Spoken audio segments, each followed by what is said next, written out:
Portugal comemora os 50 anos de democracia. Liberdade de imprensa, eleições livres, direito à saúde, à greve, ao ensino, muitas foram as conquistas da Revolução. Mas todos os anos, nas celebrações do 25 de Abril, discute-se o que ainda falta cumprir. Não é só direitos, liberdades e garantias, o Estado Social e segurança no emprego e proteção no emprego. Porque muitas dessas coisas retrocederam, infelizmente, a partir do final dos anos 80. O que ficou do que passa foi a percepção de que é possível viver de outra maneira.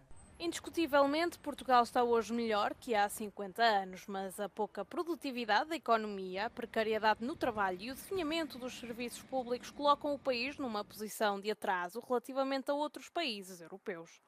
Há, sobretudo a partir do século XXI, uma intensa degradação dos serviços públicos com uma alta remuneração dos capitais pela via do juro, portanto, por via de empréstimos, da dívida pública, etc., o que vai destruir a capacidade instalada, a capacidade de produzir do país e também erudir os serviços públicos. Efetivamente, Portugal continua na cauda da Europa Ocidental, continua a ser o país mais pobre da Europa Ocidental.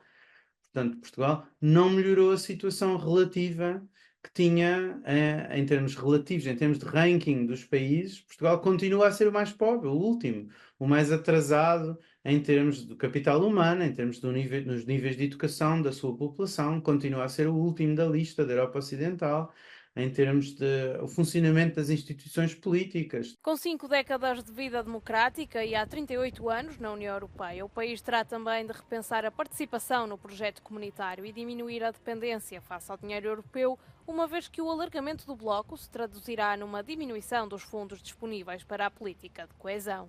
Em vez de serem salvação do país, como são muitas vezes vistos e assim descritos pelos atores políticos, sendo uma bazuca que vai salvar o país, chuva de milhões, não sei o quê, que vai servir para salvar o país, na realidade estes fundos têm efeitos muito negativos, tanto para a economia portuguesa, em particular para a parte da economia que está sujeita à concorrência internacional, os chamados bens transacionáveis, e o setor transacionável da economia, por um lado, e por outro lado também tem efeitos negativos para o processo político que existe em Portugal. No fundo, os fundos europeus são uma espécie de pensos rápidos ou aspirinas que vão escondendo a doença da sociedade portuguesa, a doença da economia portuguesa. Neste momento, Portugal é um dos apenas 3 países da Europa Ocidental classificados como democracia com falhas, a par da Bélgica e da Itália.